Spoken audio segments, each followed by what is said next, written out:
Hello, and welcome to our game design pitch. My name's Arjun and I'm a market researcher. My name is Ben, I'm the Artist and Gameplay Director. My name's Bradley and I'm the narrative developer. And we are BBA Productions. I want to give you a brief overview of our game Catastrophe. Now, when you guess, you didn't start playing games like GTA 5 and Call of Duty straight away. You probably started off by playing more childlike games. Take me, for example. My earliest memories of gaming was playing Tom and Jerry on Square TV. Now, we want that, but better, obviously. Our game is rated 7 plus, and our target audience is 7 to 16 males. And our game is an adventure platformer, and the style of the game is aimed towards younger people. And the screenshot there is taken from a prototype version of the game. Target market. We conducted a survey and found that the majority of people prefer 2D games over 3D games. And one of the other popular 2D platformers was This Warline and Battlebot Theatre. We found that a game doesn't have to be a 2D platform, it doesn't have to be a AAA title to be successful. Here are some stats to prove it. In 2 days, developers managed to break even when making This Warline. 96% of the reviews on Steam were positive. Had the best sales in America, Germany, Russia, and here in the UK. Target audience. We're targeting a very specific audience, which is first-time gamers. The reason we have targeted this audience is because we want every gamer has to start somewhere, and we want Catastrophe to be that entrance into the gaming world. We conducted another survey and asked people how old they were when they played their first game, and about 65% of people would fall under our target audience age, which is 7 to 16. And we also asked those same people what's their preferred gaming platform, and 50% of those people said it would be PC. We also found some very encouraging stats that let us know that PC gaming, our target platform, is very popular. If PC gamers were a country, then it would be the third largest country in the world. When it comes to franchises, games are once again more popular. And when it comes to views, games are again more popular. And when it comes to, and the gaming virtual market is larger than the entire NFL market. And in 2013, 4 billion hours were spent watching Netflix, but at the same time, 13.5 billion hours was spent playing PC games. Here's another graph to let us know that the majority of gamers are male, which is a benefit for us because our target audience is male.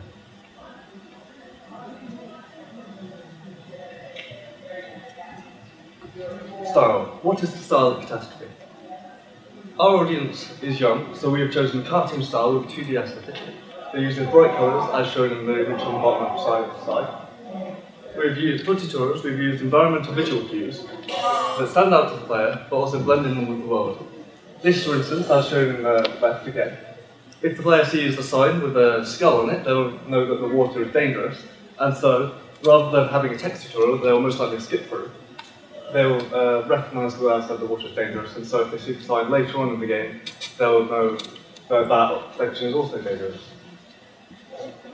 We've chosen to keep the HUD as a minimal design, while having character portrait change depending on the player's status. So for instance, while the health is green, they have a kind of like more standard image where they look healthy or ready to fight, yellow where they look a bit more worried, and then red where they look battered and bruised. There is a stamina bar, which drains when the player sprints, so we use the dash mechanic for platforming.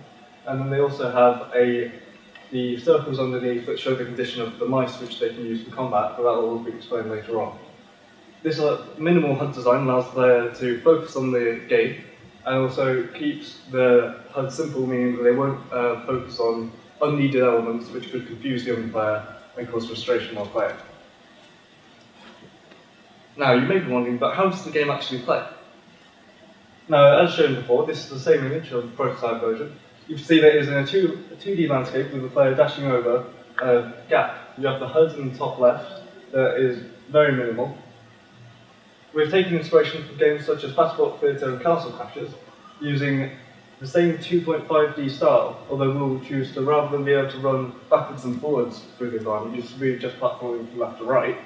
But that adds a bit more depth to the layout, adds a bit more kind of like nuance to the world in general, and actually makes it seem like you're actually in a real place, as opposed to the Battlebot Theatre aspect of just having platforming sections with a set image in the background. The mechanics of Catastrophe. For controls, we've chosen to have keyboard and mouse. However, we have also giving controller support, which I feel that controllers are much easier for a younger player to pick up and play, whereas keyboards can be used for players who are already used to PC games. Granted, as that it's not an intended target market, controller support is definitely needed and is a feature that we will be providing. Combat is simple and easy. There is only really one button to attack, which is the square button on consoles or controllers, or X, and then one key for keyboard. There's a dash mechanic that is used for platforming around levels, but that can be combined with attack to be a more powerful side-scrolling attack, which can make the player move faster and dodge enemy attacks.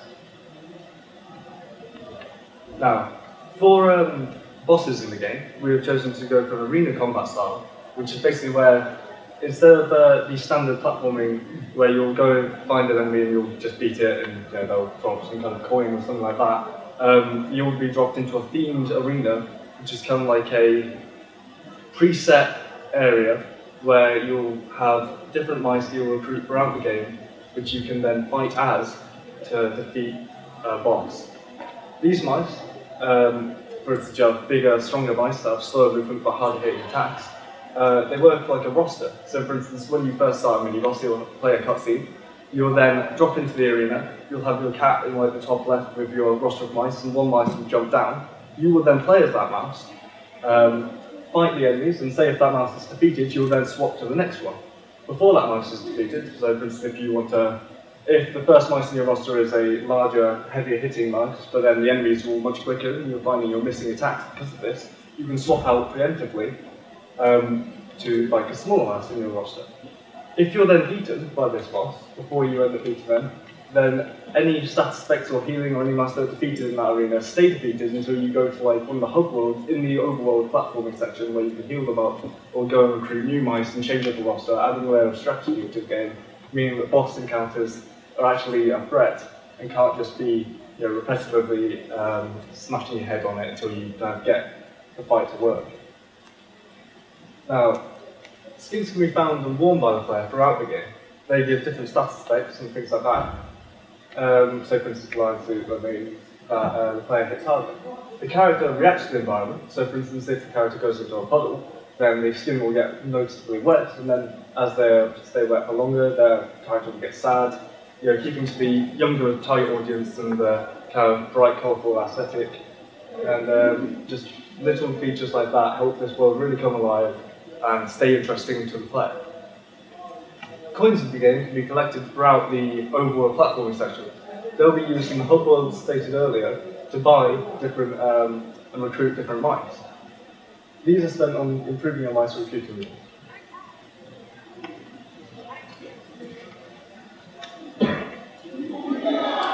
Story of our game. This is one of the storyboards of the start of the game, where the cat, which you play as, obviously, finds a piece of paper, you wonder what it is, and then you end up later teleporting through the portal, which is the main story plot of the game. This is a cutscene that you'll see straight at the start of the game, and will basically set up the player. The tutorial will be set just before this, so you'll learn all the mechanics before you actually go anywhere dangerous. You are then taken up and taken through the portal. The tutorial teaches the player about the collectibles and mechanics, such as the fish that you should collect, because, as said before in the earlier slide, they can be used to buy new things and new mice to fight for you. There are 5 main places in the game: the tutorial, forest, slums, suburbs, and the dog mansion, which is the dog dimension. Through the game, you will travel through them, and you will gain new mice and learn new ways to play the game as you encounter different enemies. You start in the tutorial zone, learning the mechanics. You then get dropped in the forest.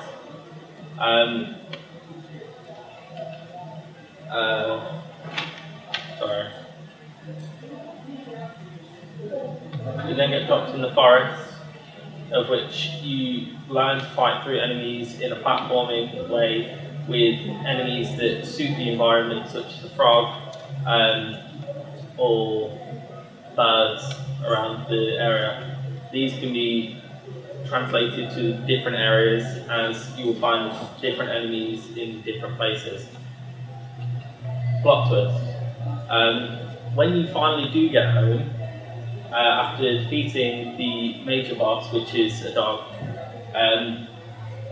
you end up getting home. You decide not to stay home after seeing on the controller of the portal that you can travel to the mouse mansion, of which you can travel along with. You then decide to rule Supreme Leader over the mice and take over the mouse dimension. Collectibles and DLC. Throughout the gaming world, the player will be able to find various skins to give them different abilities. For example, the lion skin will make the player more powerful, so this will become more helpful during combat. Or you can use a rabbit skin, which will allow you to jump twice as high, letting you reach places that previously weren't reachable. The skins are also presented in a very childlike way to cater for our target audience, because they're presented in a onesies type fashion.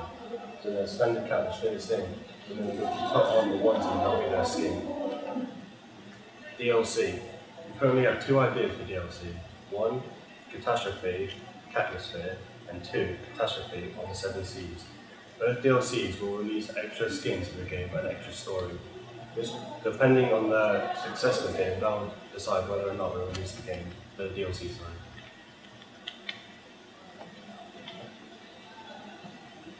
The time frame of our game.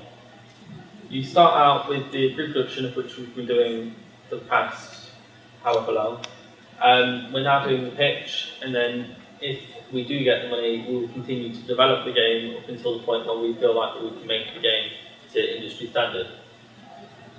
We have a contingency on the end of the pre-production to make sure that we flatten out any kinks that we think that we don't know about.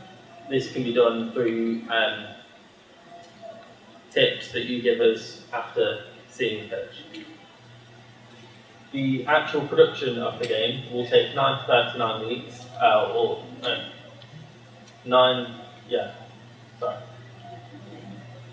make the production to release standards. This includes doing everything from making the sprites to making all of the programming so that the player will have a good experience while playing the game. We also have a contingency to test and quality assure to make sure that our game is ready to be released and make sure that it doesn't have any bugs when it is finally released. The advertisements for our game will start before the actual release, so we can build a hype for the game, and then we obviously have development for the DLC, where the cycle will start again, and this is never-ending. It can continue as long as the game is popular. Any questions?